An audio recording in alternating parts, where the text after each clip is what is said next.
자, 오늘 말씀의 제목은 회개에 대한 오해 바로잡기입니다. 회개에 대한 오해 바로잡기.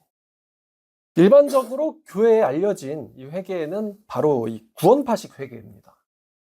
기독교인들의 99% 정도가 이 구원파식 회개를 알고 있다라고 해도 과언이 아닙니다. 근데 구원파식 회개는 뭐냐면 한 번만 하면은 그 뒤로는 내가 무슨 짓을 하더라도 천국행이 보장돼 있고 복이 또 보장돼 있다. 이게 바로 구원파식 회개죠. 칼빈주의 회개랑 구원파식 회개랑 좀 비슷한데 칼빈주의와 구원파식 회개는 또 결과가 완전히 다릅니다. 제가 이렇게 얘기한다고 또 구원이 취소된다고 얘기하는구나가 아니고, 칼빈주의도 하나님의 은혜는 끊어지지 않는다라고 말을 합니다. 구원은 취소되지 않지만요. 구원파랑은 구원받는 방식이 완전히 다릅니다. 칼빈주의는. 이거는 이제 내 눈물이 되게 중요해요. 구원파는 내가 믿었다, 내가 깨달았다, 내가 눈물을 흘렸다가 중요한데, 이게 되게 강력한 세뇌입니다. 자기 눈물이라는 게. 저도 여기에 속아가지고 13년 동안 가짜 구원에 속아서 인생을 완전히 정말 너무너무 잘못 살았었죠. 너무 잘못 살았었습니다. 세뇌예요. 이게 잘 깨지기가 힘듭니다. 너무 힘들어요. 너무 힘들어. 제가 자주 인용하지만서도 영화 매트릭스처럼 모두가 다 틀린 세상 속에서 혼자가 이상한데 이 세상은? 이거를 느끼는 게 어렵습니다. 근데 이걸 느껴야지만 회개할 수 있는 자격이 생깁니다. 근데 그게 현대교회에서도 대부분 어려울 거예요. 왜냐하면 서로가 다들 구원받았다라고 세뇌를 시키고 있기 때문에. 정말 구원받은 사람 있으면 나와봐라 하고 싶을 정도로 없어요. 구원받은 사람들이. 자, 왜 회개가 어렵나? 왜 많은 사람들이 회개가 안 돼서 지옥을 가고 있는가? 문제는 이겁니다. 회개에 대해서 사전적 정의가 이래요. 지난날의 자기의 삶이 잘못되었음을 깨닫고 지난날의 삶에서 돌이키는 것. 이 사전적 정의입니다. 그러니까 내가 잘못되었다는 걸 깨닫고는 지난날의 삶에서 돌이켜야 되는 거죠. 그럼 우리가 얘기하는 이 지난날의 삶이라는 게 뭘까요? 지난날의 삶이란 거. 뭐 공부 열심히 해가지고 서울대를 갔다, 뭐 이런 사람 회개할 필요가 없는 사람은 아니잖아요? 열심히 일해가지고 부자가 되었다, 이런 사람 회개할 필요가 없는 사람이 아닙니다. 그러면 여기서 얘기하는 지난날의 삶이라는 것은 이제 한마디로 하면 우상숭배의 삶이죠. 우상숭배의 삶. 사람들이 회개를 말입니다. 인생의 치트키 같이 생각합니다. 인생의 치트키. 회개한 사람들이 이제 하는 말이 있어요. 하나님과 동행하고 있다. 하나님 함께 하심이 느껴진다. 또 복을 받았다. 이런 표현들을 회개한 사람들이 합니다. 성경도 그런 얘기를 하고요. 근데 이거를 회개 안 한 사람들이 자기 식대로 해석을 해요. 어떻게 해석하냐면은 아무것도 안 해도 성공할 수 있는 것처럼 말입니다. 하나님께서 회개한 자들에게 내가 복을 베풀어 주겠다라고 하신 말씀은 그런 게 아니에요. 내가 심지도 않았는데 열리고 땅도 안 샀는데 심기겠습니까? 일단 땅을 사야지 심을 수가 있고, 심어야지 뭐 열매가 열리겠죠? 자, 에스겔 36장, 너무나도 은혜로운 말씀입니다만 에스겔 36장 29절을 보죠. 36장 29를 보면은 29, 30 내가 너희의 모든 더러운 데에서 구원하고 곡식이 풍성케 하여 기근이 너에게 닥치지 않게 할 것이며, 또 나무의 열매와 밭의 소산을 풍성케 하여 너희가 다시는 기근의 욕을 여러 나라에게 당하지 아니하게 하리니 내가 너희를 결코 가난하게 내두지 않겠어 라는, 이제 36장은 회개한 자들에게 주시는 복이에요. 회개한 자들에게 주시는 복. 또한 비슷한 말씀이 예레미야 32장에도 있습니다. 32장 42절입니다. 이것도 역시 회개한 자들에게 내리시는 복입니다. 여호와께서 이와 같이 말씀하시니라, 내가 이 백성에게 큰 재앙을 내린 것처럼 허락한 모든 복도 그들에게 내리리라. 너희가 말하기를 황폐하여 사람도 짐승도 없고 갈대아인의 손에 넘긴 바 되었다란 이 땅에서 사람들은 밭을 사되 베냐민과 예루살렘과 사방 성읍들에서 밭을 은으로 사고 증서로 기록하여 봉인하고 증인을 세우리니 이는 내가 그들을 포로로 돌아오게 함이니라. 여호와의 말씀이니라. 여기 보면 하나님께서 복을 내리겠다라는 말씀을 여러 선지자들을 통해서 반복해서 말씀하고 계십니다. 이게 또 재밌는 장이에요. 32장 내용이, 그 선지자 예레미야가 믿음이 별로 없어요. 그래서 하나님이 시키니까 하기는 합니다. 근데 시키니까 하긴 하는데 내가 그거를 정말 깨닫고 기쁜 마음으로, 그리고 내가 먼저 달려가겠다라는 심정으로 순종하는 게 아니고 시키니까 하긴 하는데, 시켜서 하는 게 30%, 그 다음에 불만과 의심이 한 70%. 지금 상황이 이러한데 그 바벨론 군대가 예루살렘을 포위를 했어요. 멸망시키려고. 32장 2절을 보면은 바벨론 군대가 포위를 했다라고 나오죠. 예루살렘을 포위했다. 근데 안에 있는 이 거짓 선지자들은 바벨론이 물러가고 질 거다라고 생각을 해요. 근데 예레미야는 오래전부터 하나님한테 예언을 받아왔어요. 뭐라고 했냐면은 하나님께서 너네 나라 멸망한다. 너네 나라 멸망한다. 라는 예언을 오랫동안 받아왔고 지금 예레미야가 여기 보니까 2절 끝에 보니까 갇혔다 그러잖아요. 이런 예언하다가 갇힌 거예요. 예루살렘 멸망한다. 이런 예언을 하다가 갇힌 겁니다. 그럼 예레미야는 이 세상에 있는 어떤 유대인들보다도 예루살렘이 멸망할 거라는 확신이 있습니다. 자기가 수년간 그런 예언을 받아왔기 때문에. 근데 지금 하나님께서요, 예레미야를 통해서 뭐라고 하시냐면은, 자, 7절 말씀 보니까, 요는 땅 사두려, 땅 사둬라. 예루살렘 땅 사둬라. 땅 투기, 땅 투기. 아니, 황당한데, 여러분 생각해보세요. 서울을 공산군대 100만 명이 포위를 했다고 칩시다. 근데, 여러분 그럼 그때 서울에다 땅 살 거예요? 그때 땅값, 집값 다 떨어지, 그냥 몇 천이라도 받아줘라고 하면서 100억짜리 몇 천만 원에 팔라고 그럴걸? 막 몇천 % 폭락하는 시점인데, 이 저점 투자죠. 하나님이 예레미야 땅 사라. 그래서 시키니까 사긴 삽니다. 그래서 예레미야가 입이 뿔쭉 나왔어요. 아니, 지금 나라가 망하고 있는데 나더러 땅을 사래. 그랬는데, 이제 하나님이 땅을 사라고 하시면서 이제 지금 이 사람이 감을 갖췄잖아요. 그러니까 지가 직접 가서 계약도 못하고, 자기 이제 친구 시켜가지고 대리계약 하는 거예요. 대리계약. 근데 그렇게까지 하는 이게 선지자니까 상징적 행동의 이유가 있는데 내가 니네 나라를 회복시켜주고 이 땅에서 니네가 다시 농사 짓게 될 거야. 얘네들은 이제 목축의 나라잖아요. 목축. 사람도 없고 짐승도 없다가 뭐냐면은 이제 재산이 없다. 재산이 없다. 목축 나라니까.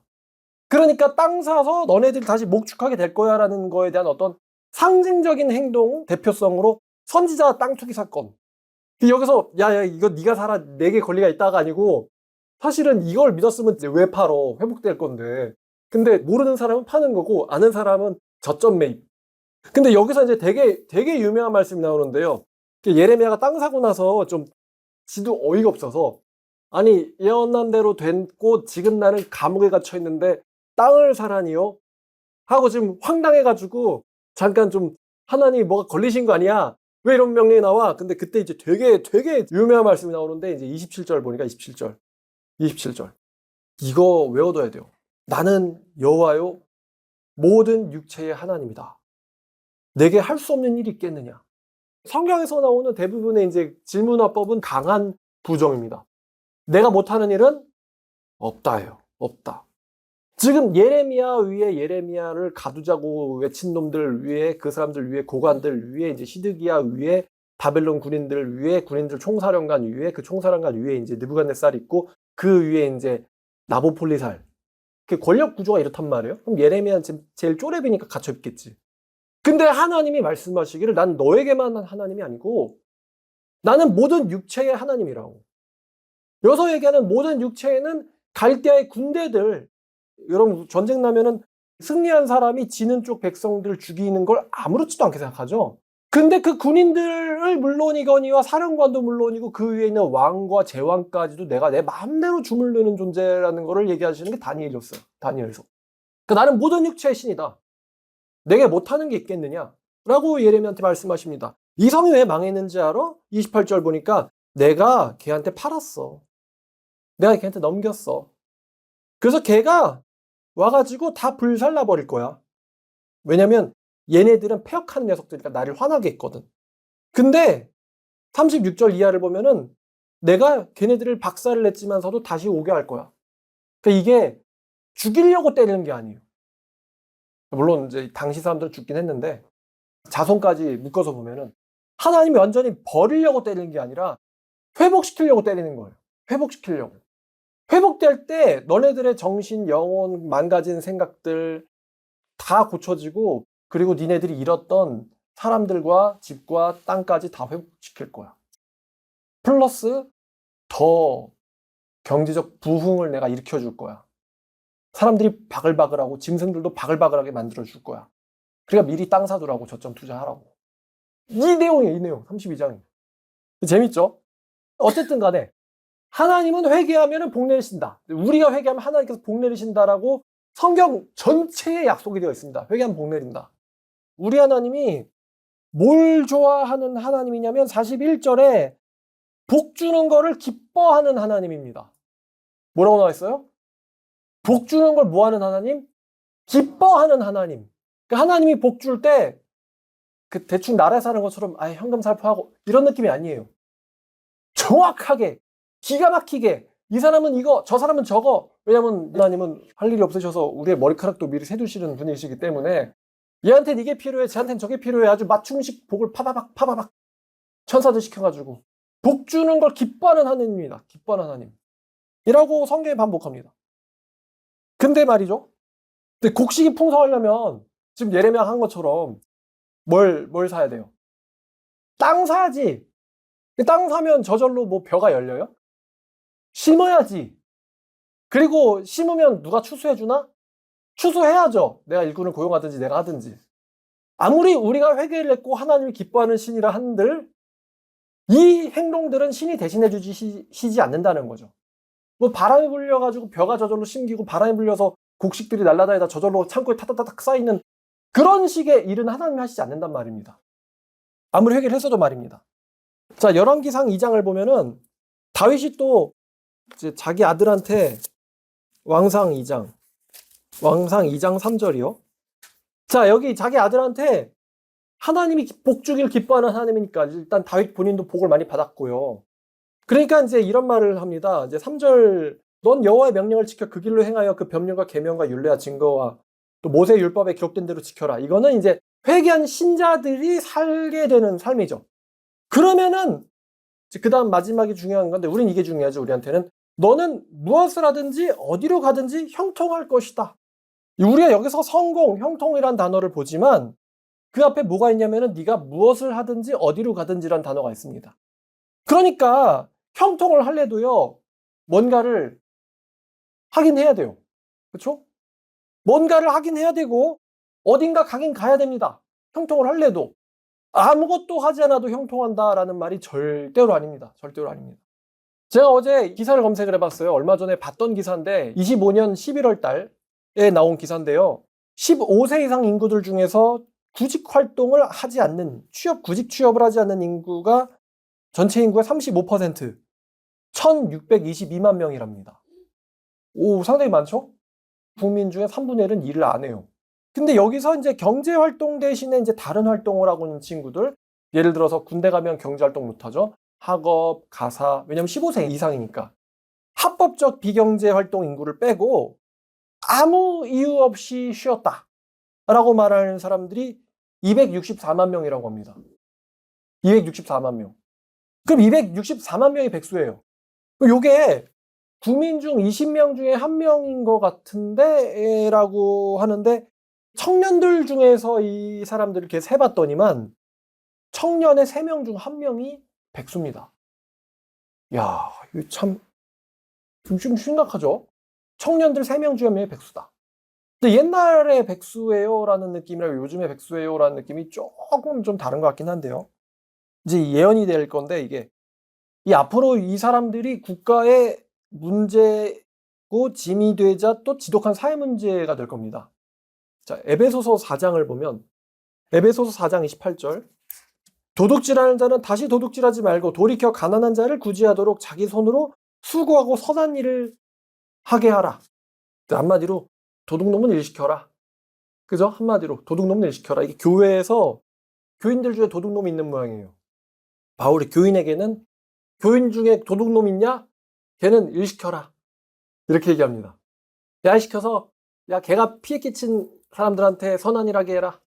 그 다음에 사루 3장 10절 우리가 너희와 함께 있을 때에도 너에게 명령하기를 누구든지 일하기 싫어하거든 먹지도 말라. 우리가 들은즉 너희 가운데 게으르게 행해서 도무지 일을 안 하고 일을 만들기만 하는 자가 있다 라는 말을 들었는데 라는 얘기를 바울이 합니다. 뭔 얘기냐? 백수는 굶겨라. 그러니까 교회에 성경적인 백수에 대한 처신이 뭐냐? 굶기라요, 굶겨라. 재밌죠? 성경적 처신이 굶겨라. 도둑놈은 을 시키고 백수는 굶겨. 이게 도둑질하는 자와 백수에 대한 성경적인 대우입니다. 처리 방법이에요. 여러분 제가 되게 은혜로운 말 하나 해드릴까요? 전지보혜사 이만희 씨가 사이비 종교에 몇 번 당했냐면은 5번이나 사이비 종교에 빠졌습니다. 제가 이만희 씨의 인생애를 정말 깊이 묵상을 하면서 은혜를 한 번 받은 적이 있어요. 여러분 보통 살면서 사이비 종교 한 번 정도는 빠질 수 있거든요. 그리고 나서 이제 나와가지고 다들 열심히 해요. 잘 살고 열심히 삽니다. 성경도 열심히 공부하고. 그래가지고 솔직히 말씀드려서 사이비에 잘 빠졌다. 잘 빠졌다. 잘 나왔다. 아, 안 빠지는 사람보다 훨씬 낫네. 제가 이렇게 제가 좀 신천지한테 아유 참교육해줘서 좀 고맙네. 이런 마음 좀 있어요, 제가요. 솔직히 말하면 안 빠진 사람보다는 빠졌다 나온 사람이 솔직히 전 더 좋아요. 이 사람들은 비진리에 대한 그 심각성을 나와온 사람 중에 우리 교회 온 사람들. 이 사람들은 알거든. 성경 공부 정말 진심으로 합니다. 그럼 저도 진심으로 가르쳐 주고. 그래서 꼭 신천지가 이제 약간의 군대 같은 구원파식 망나니 교인들 갖다가 이제 정신 차려가지고 성경 공부 열심히 하게 만들어주는 좀 고마워는 하는데, 근데 이제 정작 이만희 씨의 인생을 보면은 흥미로운 게 한 번이 아니고 5번을 빠졌단 말입니다. 5번을. 자기가 믿는 참 어려울 것 같은데 찾아가는 사람마다 그 사람이 하필 또 교주고요.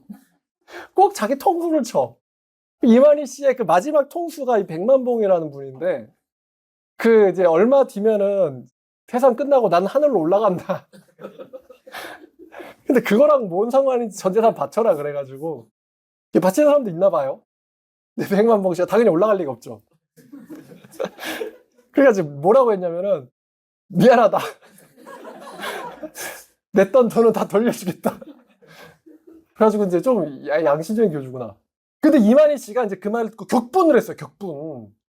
그리고는 이분이 신천지를 차립니다.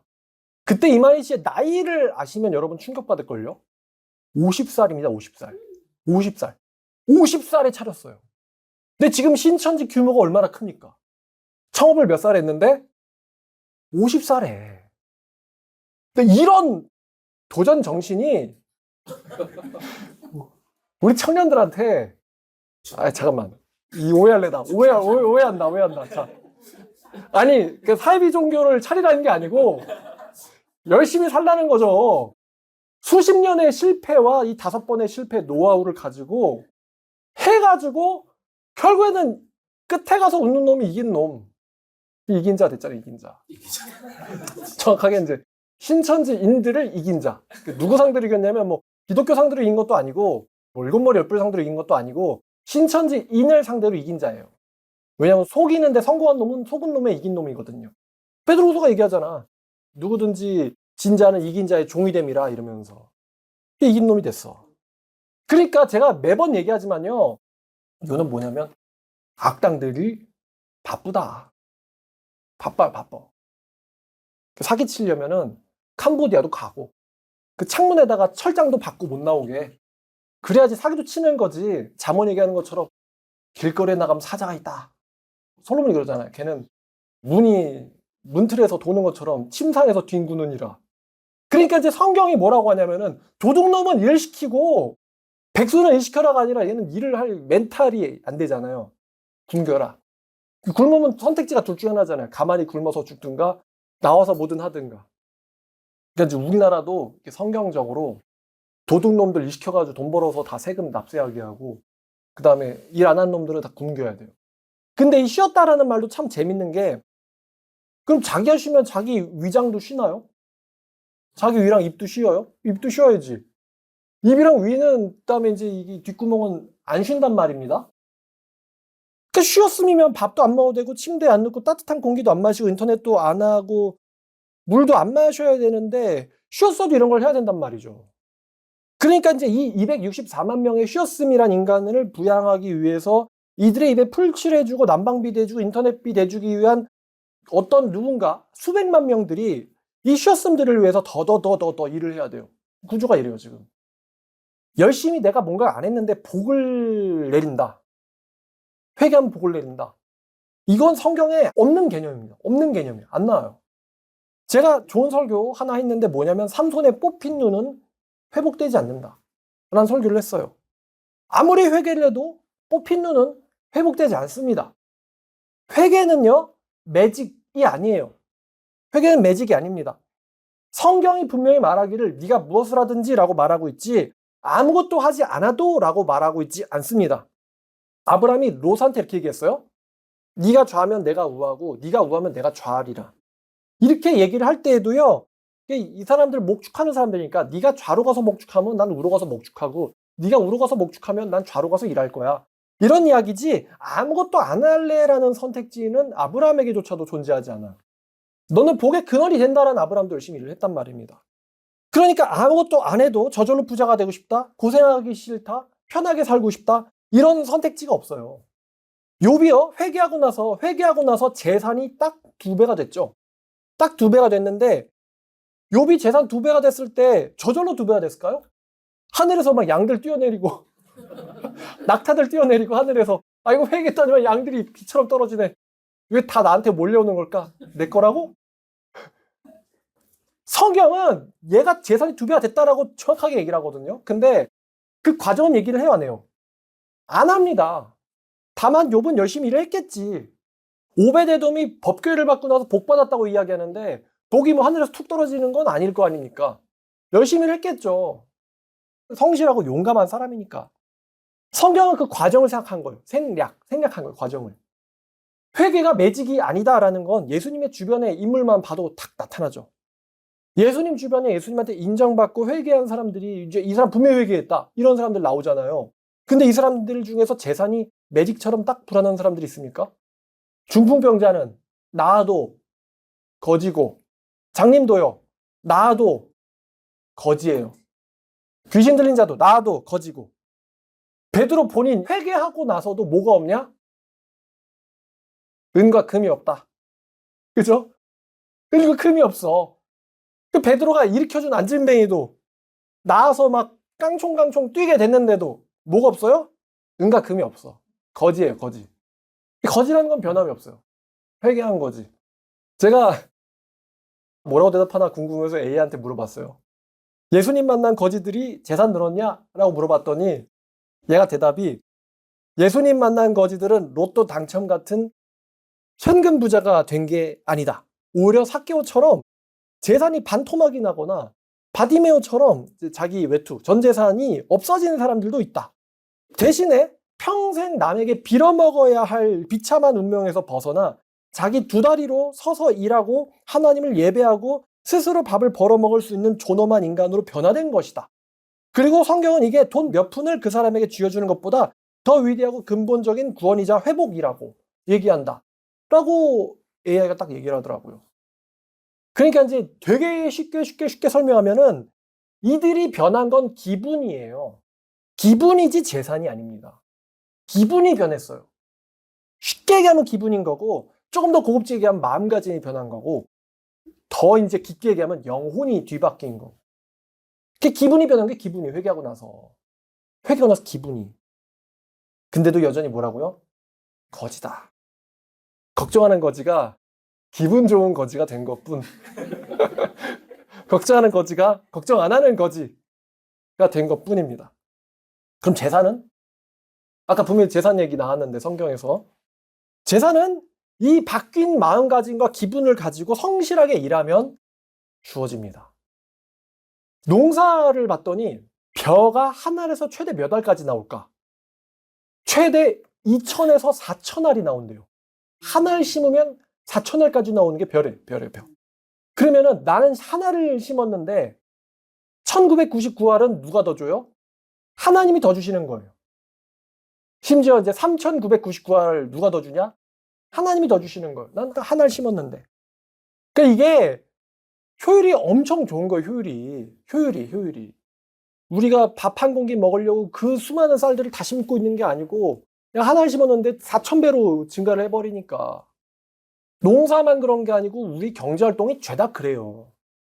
길거리를 보세요. 길거리에 이제 누가 있냐면 바로 비둘기.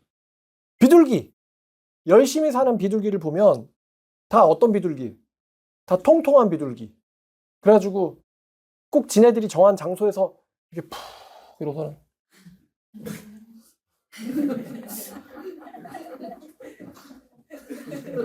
이러고 있어요. 이러고 뒤에 지나가면은 사람이 지나가는데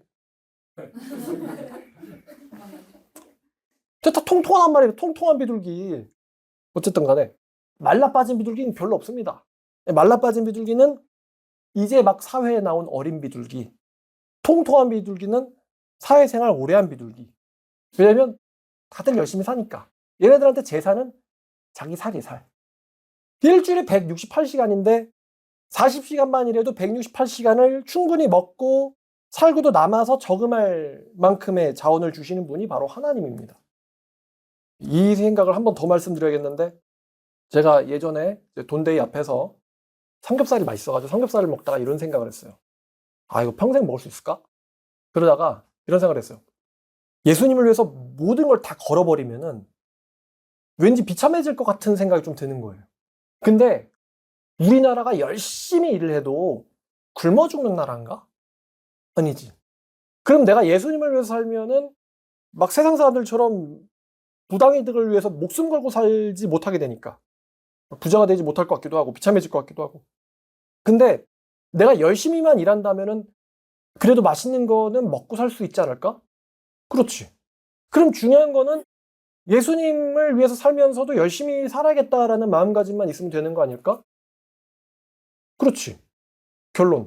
문제가 없네. 예수님 위해서 살아도. 이런 결론이 딱 나왔어요. 왜냐면 성경이 열심히 일하지 말라라고 이야기 안 하니까. 그래서 바울도 말하기를 도둑놈은 일 시켜라. 일 시켜. 일주일에 40시간만 일해도, 그리고 열심히 일하고 쓸데없는 짓을 안 하면 죽을 때까지 먹고 사는데 지장 없게 하시는 분이 바로 하나님이에요. 그리고 여태까지 수천 년간 모든 인간들이 그렇게 살아왔고요. 그러니까 예레미야와 에스겔이 말하고 있는 복은 회개하면 복 내려주겠다라는 이 말씀이 구원받으면 부자가 되는구나 가 아니고 고생을 하긴 하는데 기분 좋게 고생한다는 거예요. 기분 좋게 고생. 기분 좋게 구걸. 기분 좋게 고생. 구원받은 사람들이 계명을 지키는데요. 신명기 30장 볼까요? 신명기 30장. 30장 9절을 보니까 네가 네 하나님 말씀을 청종하여 율법시에 기록된 그의 명령과 규례를 지키고 마음을 다하고 뜻을 다하여 여호와 하나님께로 돌아오면 하나님 여호와께서 네 손으로 하는 모든 일과 네 몸의 소생과 가축의 새끼와 토지 소산을 많게 하시고 네게 복주사 여호와께서 네 조상들을 기뻐하신 것처럼 너를 기뻐하사 복주시리라. 아까 우리가 아주 이 미래에 하시게 될 말씀인 예레미야의 말씀에 사실 이제 원본 같은 거죠. 기뻐하시면서 복줄 것이다. 28장 3절을 보면 하나님 말씀 잘 지키면 어떤 일이 일어나냐. 네가 성읍에서도 복을 받고 들에서도 복을 받을 것이요. 그럼 구원받은 사람이 들판에 왜 있어요? 일하니까 있는 거죠. 그렇죠? 일하니까. 이거는 네가 집에 있어도 복 받고 직장 나가도 복 받는다. 네가 좌로 가든 우로 가든 어디에 취업하든 복 받는다. 예수님 만난 이 거지들, 예수님한테 인생 인정받았죠? 이 믿음을 인정받은 거지들이 내가 하나님의 아들한테 인정받았으니까 이제부터 고위 관리직이 돼가지고 백부장, 천부장 돼야 된다. 이렇게 말하지 않습니다. 이 사람들은 하나님한테 인정을 받았어도 거지입니다. 거지서부터 출발을 하는 거죠.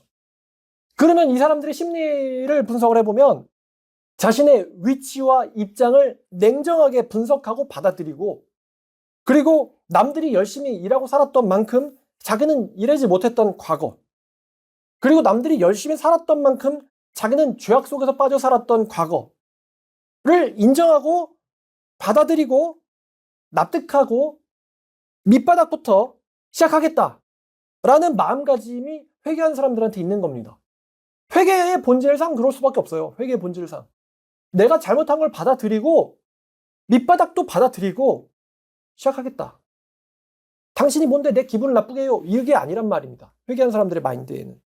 그러니까 회개했으니까 이제 나는 천사장자리 저거 내 거다 라고 얘기하는 사람은 없었어요. 고린도후서 오늘 본문이었는데요. 고린도후서 4장 17, 18절을 보면 저 어떤 분한테 고생 좀 합시다 라고 얘기했더니 펄쩍을 끼셨어요. 그래서 4장 17, 18을 보면은 우리가 잠시 받는 환난에 경한 것이 지극히 크고 영원한 영광에 중한 것을 우리에게 이루게 함이라. 우리가 잠깐 받는 환난의 가벼움이 지극히 크고 영원한 영광의 무거움을 우리에게 준다 라고 바울이 말합니다. 바울도 굉장히 고효율, 고소득을 노리고 있는데요. 가벼운 환난 받아서 무거운 영광으로 바꾸겠다예요. 그러니까 이 사람은 지금 환난을 영광으로 바꾸기예요. 근데 1:1 등가 법칙을 적용하지 않고 아까 한 알 심으면 4,000알 남긴다라는 것처럼 환난을 받는 건 가볍지만서도 이게 영광으로 바뀔 때는 무겁게 바뀐다. 이 사람은 요걸 내다보고는 사도로 살고 있는 거예요. 크리스찬으로서. 왜냐면 우리가 지금 주목하는 거는 보이는 게 아니고 보이지 않는 거다. 보이는 거는 잠깐인데 보이지 않는 것은 영원하기 때문이다. 이 사람은 영원히 가치가 변하지 않을 굉장히 무거운 거를 벌기 위해서 현실 가운데서의 환난을 겪고 있습니다. 그리고 본인이 그거를 납득을 하고 있어요. 내가 왜 환난 받고 있지? 이렇게 생각하지 않습니다. 그래서 이 환난이란 단어를 보면요. 성경에 환난이란 단어가 참 많이 나오는데 이게 환난 당하면 이게 이제 예수 안 믿는 사람, 나쁜 사람, 악인들만 환난 당하는 게 아니고 예수 믿는 사람들한테도 환난이라는 게 바로 옵니다. 바울 말 조금 바꿔서 얘기하면 누구든지 천국 가려고 하고 예수 믿는 사람들은 누구나 다 환난 당하게 된다. 그러니까 다시 말하면은 이 회개한 자가 친숙하게 대해야 하는 개념 중에 하나가 바로 이 환난이에요. 환난입니다. 회개하면 뭐가 오냐면 환난이 옵니다. 회개하면 환난이 와요. 회개하면 환난이 와요. 회개하면 환난이 안 오는 게 아니고 회개하면 환난이 옵니다. 근데 이제 아까 말씀드렸지만 기분이 변했다 그랬잖아요. 기분이 변했다고. 옛날에 환난 당하면 막 이게 말이 되냐 이러면서 막 하나님 나와 봐라 이러고 막 엄마가 나를 왜 낳았냐, 아빠는 나를 왜 낳았냐, 내가 태어나게 해달랬냐, 네가 낳았지 뭐 이러면서 막 빡쳐가지고. 근데 그게 아니고 성경에 말하기를 이제 의인이 이제 회개한 사람이 환난 받으면은 그다음 보니까 성경이 환난은 인내를. 그렇죠? 왜냐면 기분이 바뀌었어, 기분이. 환난을 대하는 기분이 바뀌었단 말이에요. 환난을 대하는 기분이. 예수님도 환난 당했잖아요. 근데 예수님은 기죽지 않았단 말이에요. 그래서 예수님이 야 내가 대장인데 내가 이겼으니까. 그래서 내가 항상 너네들과 같이 할 거니까. 저번 주에 이제 말씀 같지 않은 것처럼 우리 하나님이 정말 능력이 너무나도 이 우주라는 엄청나게 크고 무거운 거를 빈틈없이 돌리면서 지구를 경영하고 거기에 있는 인간들 하나하나 역사를 다 알고 계시고 그러니까 몇 년 뒤에 누가 튀어나와 몇 년 뒤에 누가 뭘 할 거야 몇 년 뒤에 니네가 뭘 할 거고 몇 년 뒤에 너네들이 어떻게 될 거야 이거를 몇백 년 예언을 그냥 눈앞에 있는 지도 보듯이 그쵸? 이렇게 예언을 하고 그냥 그렇게 해버리는 분이 바로 하나님이기 때문에 그 하나님이 머리털 세놓고 내가 함께 있을 거니까 라고 얘기하시니까 환난 당하는데 기분이 달라졌단 말이죠. 그걸 알고 있잖아요. 제가 지난주 설교처럼 우리가 엄청난 역사를 지금 알아서 세계 패권이 어떻게 돌아가고 하나님이 이걸 어떻게 굴리고 그래서 그 결과 지금 오스만 제국이 1차 세계대전에 져가지고 예루살렘이 독립하고 거기서 일본이 이제 설치다가 어쩌고 저쩌고 돼가지고 우리나라 결과적으로 해방이 되었고 그래서 이제 뭐 기독교 그 새마을운동 가져와가지고 우리나라에 부흥해가지고 우리가 일자리 생겨가지고 맛있는 거 먹다가 내일 출근할 시간이니까 라고 제가 얘기를 했잖아요. 이 모든 걸 다 알지만 우린 지금 내일 출근을 해야 된다고. 근데 이 모든 걸 다 알아도 출근해야 되고 몰라도 출근을 해야 되는데 우리 하나님이 다 하고 있고 다 알고 계시는구나를 알고 출근하는 거랑 아무것도 모르고 그냥 막막하게 출근하는 거랑 분명히 똑같은 출근을 하는데 기분은 다르지. 제가 총신대학교 다닐 때 성경 보면서 와 죽인다. 이러면서 이제 저한테는 등교죠랑 하나님 모르고는 학점 갔겠냐고요. 학점이 사람 성공시켜주면 내가 학점 땄지 전도하고 다녔겠냐. 어쨌거나 크리스찬은 회개하면 뭐가 오냐? 환난이 온다. 크리스찬이 매우 친숙하게 대해야 하는 개념 중에 하나가 바로 이 환난입니다. 바울이 말한 것처럼 미래의 영원한 무거운 영광을 누리기 위해서 현생에서는 환난 가운데 사는 겁니다. 환난 가운데. 하지만 예수님이 함께하는 환난, 아버지가 다 지켜주시는 환난, 이겨놓고 환난하는 거죠. 베드로 요한도 어떻습니까? 회개 안 하고 살았으면 그냥 이 사람들 동네 어부입니다. 생선구이는 맛있게 먹었겠죠. 근데 회개를 하는 바람에 평생 죽도록 고생하다가 베드로 요한 누구는 유배당하고 누구는 순교했어요. 회개를 하는 바람에. 회개 때문에. 사도 바울. 회개 안 했으면 이 사람은 평생 보장 고위 관리직입니다. 이 사람은. 근데 회개해가지고 죽도록 고생을 하고 결국엔 죽임당했어요. 억울하게. 근데 이 제가 언급한 사도들이 아이씨 회개 괜히 했네. 이런 말 하는 사도가 있어요 없어요? 지들이 그냥 좋아서 환난 찾아다니면서 그죠? 왜냐면 이게 바로 몇천 배, 몇만 배 상급으로 등가 교환 이상으로 된다는 걸 본인들이 잘 아니까. 환난 받는데 이유가 있다. 영광 주려고다. 영광 주시려고. 이런 말씀도 드렸는데 여러분들이 그냥 저기 천국 찌끄레기 뭐 구석탱이에 사는 게 아니고 여러분들이 모세 옆에 사무엘 옆에 다윗 옆에 여러분들이 이제 느부갓네살도 있을지도 모르겠는데 느부갓네살 옆에 고레스 옆에 어깨 딱 나란히 하고 견장 딱 붙이고 가만히 서 있으려면은 너 뭐 하다 했을 때 아무것도 안 했는데 이런 사람이면 그 사람들 옆에 기라성처럼 서 있을 수 없단 말입니다. 하나님은 여러분들을 대통령 뒤에 있는 무슨 통역관 마냥 그 사람들 뒤에 이렇게 빼주고 싶은 게 아니고 뒤에 앉히고 싶은 게 아니고 그 사람들과 나란히 하게 하고 싶은 거예요. 그러니까 너 뭐 하다 왔냐 그러면은 환난 견디고 예수 증거했다. 이러면 최고 영광 아닙니까? 하나님과 동행했고 예수 증거했다. 바울이 이제 야 모세보다 내가 더 급이 높지. 이런 말 합니다. 모세는 잠깐 없어질 거에 대한 선지자였고 우리는 아들에 대한 선지자니까. 그래서 이 직분이 모세 직분보다 훨씬 귀하고 영광스럽다.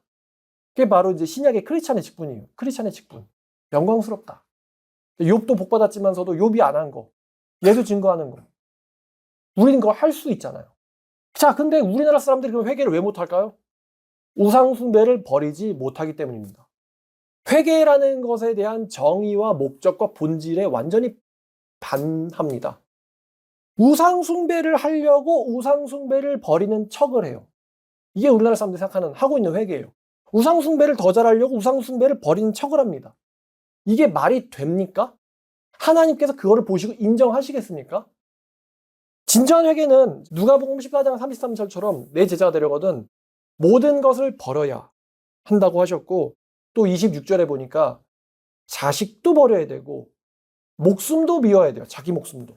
자식도 버리고 자기 목숨도 미워야 합니다. 그러니까 아니면은 내 제자가 될 수 없다. 내 제자가 될 수 없어. 라고 말씀하셨어요. 거기서 이제 합당치 않다는 거는 걸맞지 않아 급이 안 돼. 이런 뜻이죠. 네 목숨도 미워하지 않고 네 자식도 버리지 않고서는 넌 내 제자라 불릴 가치가 없다. 급이 안 된다. 라는 말씀을 하신 거예요. 근데 이 말씀 문자 그대로 정말로 자식을 버리고 목숨을 미워한다 싶을 정도로 예수님만 집중하는 게 바로 크리스찬의 삶이라는 거예요. 당연하겠지만 소유보다 중요한 게 자식이고 자식보다 중요한 게 목숨이잖아요. 그러니까 자기 목숨도 버리는 마당에 자기 당연히 자식도 버릴 수 있는 거고 그거보다 더 가치가 없는 재산도 버릴 수 있는 거예요. 그러니까 이와 같이 너희가 가진 모든 걸 버리지 아니하면 내 제자가 될 수 없다라고 예수님 말씀하신 겁니다. 안 그러면 따르는 척만 하다가 다들 갚버리니까. 근데 자식 복 받으려고 내가 회개를 해야 되고 자식 복 받으려고 돈 복 더 받으려고 내가 회개를 해야 되고 지금보다 더 윤택하고 잘 살기 위해서 내가 회개를 해야 되고 이런 마인드는요. 우상을 지금보다 더 가지려고 회개한다. 이거는 회개의 정의와 목적에서 완전히 벗어나 버립니다. 아까도 말씀드렸지만 지난날의 삶이 잘못되었음을 자각. 지난날 삶이 뭐냐고요? 열심히 공부해서 서울대 간 거? 열심히 일해가지고 돈 번 거요? 그거의 잘못되었음을 자각하고 새로운 길로 들어가는 일을 회개라고 하는데 뭐냐면 우상 숭배하는 거에서 돌이키는 거잖아요. 근데 돌이켰지만서도 우상은 버릴 수가 없다. 돌이켰지만 우상은 버릴 수가 없어. 이게 무슨 회개예요? 돌이켰지만 우상은 버릴 수가 없다고. 이건 회개가 아닙니다. 이게 예수님이 경고하신 롯의 철을 기억하라. 회개하는 척하는데 돌이키질 못했어요. 마음이 다 거기가 있었단 말입니다. 예수님 말씀대로. 보물 있는 곳에 마음도 있느니라. 보물이 불타고 있는데 어떻게 안 쳐다봐요? 보물이 불타고 있는데. 그래서 웃기게도 불타고 있는 보물이랑 자기 영생을 맞바꿔 먹었어요. 진짜 어리석은 딜을 한 거죠. 우리는 말입니다. 고생하려고 회개하는 거예요. 고생하려고 회개하는 거예요. 내가 믿음을 더 공들여야지 자식이 잘 된다. 이런 말을 뭐 교회에서 하는지 모르겠는데 이런 원리가 성경에 없습니다. 이런 원리가 적용된 사람도 없어요. 우리 교회 이야기 그냥 냉정하게 이야기하면 본인과 자식들에 이어서 손자, 손녀까지 3대 축복받고 있는 게 참 힘듭니다. 너무 없어요. 원래 이게 1대 축복이나 3대 축복이나 연결돼 있거든요. 성경에 말하기를 하나님을 미워하면 몇 대까지 저주받는데요? 3, 4대까지 받는데죠. 근데 이 3, 4대 저주가 딱 뭐랑 연결되냐면 자식 저주랑 연결돼 있어요.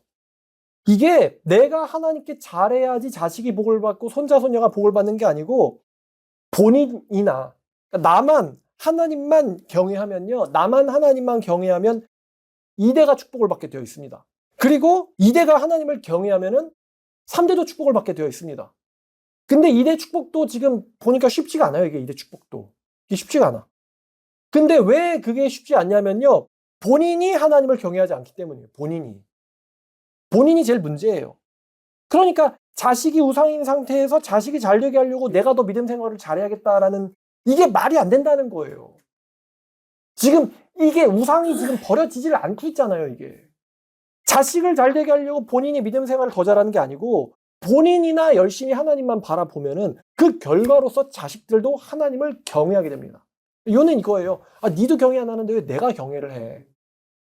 자식이 몰라요? 부모를 알아요. 이게 좀 참 그렇긴 한데, 야, 우리 부모 믿음 가짜고 속물이구나. 자식이 안단 말입니다. 같이 사는데 어떻게 몰라요? 알지. 돈 문제가 터졌을 때 엄마 아빠가 어떻게 해결했나, 어떻게 걱정했나 다 알아요. 그걸 모르겠어요. 이미 안색이 변하는데. 그럼 자식들이 부모가 나를 우상화해가지고 내가 이렇게 하겠다라면 쩔쩔매고 아무것도 못하는구나를 자식들이 알까요? 모를까요? 잘 알아요. 잘 알아. 저 사람들은 나 못 버려. 잘 알아요. 우상인 거 너무 잘합니다. 그러면은 걔가 하나님 무서워할까요? 우리 엄마가 무서워하는 게 하나님이에요? 나예요? 나를 잃는 걸 무서워해? 하나님한테 벌 받는 걸 무서워해?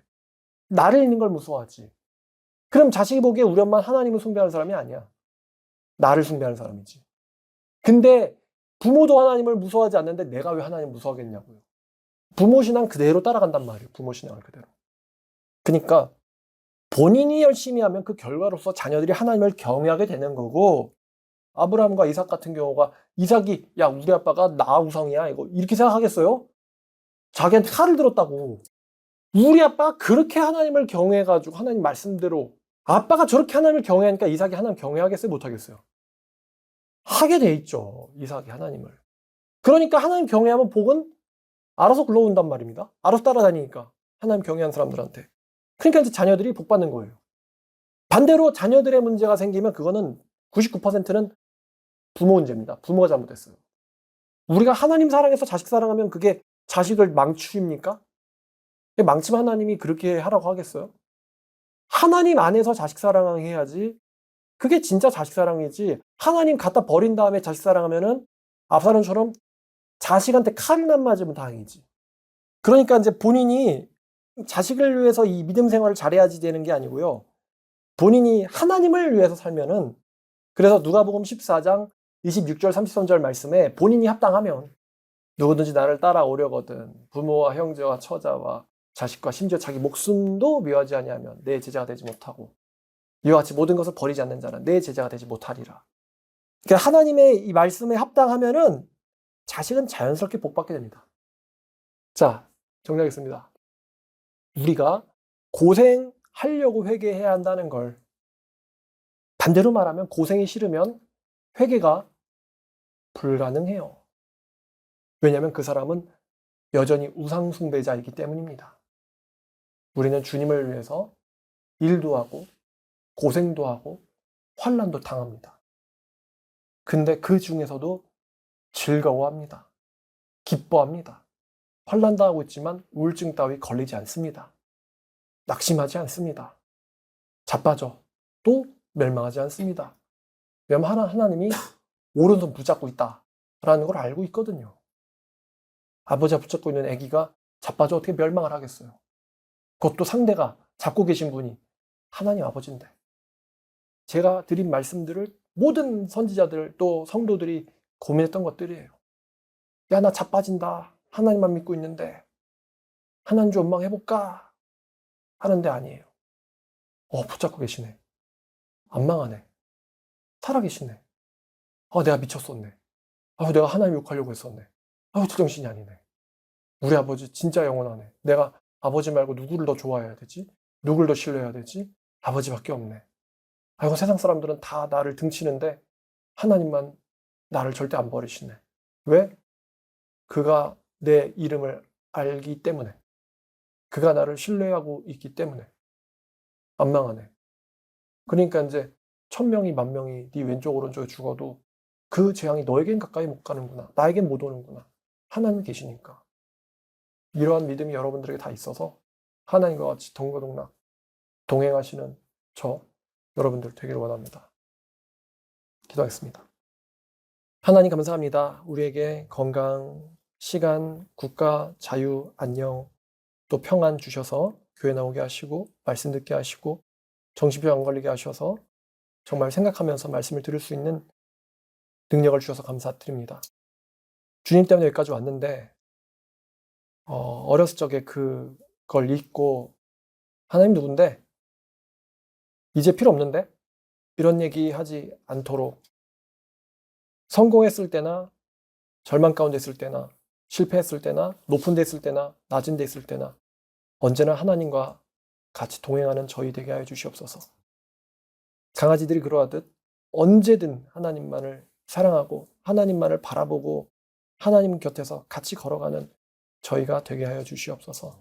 또한 붙잡아 주실 줄도 믿습니다. 저희를 떠나시지 않을 것도 믿습니다. 저희 역시 하나님을 절대 배신하는 일이 없도록 하여 주시옵소서. 예수님 이름으로 기도드렸습니다.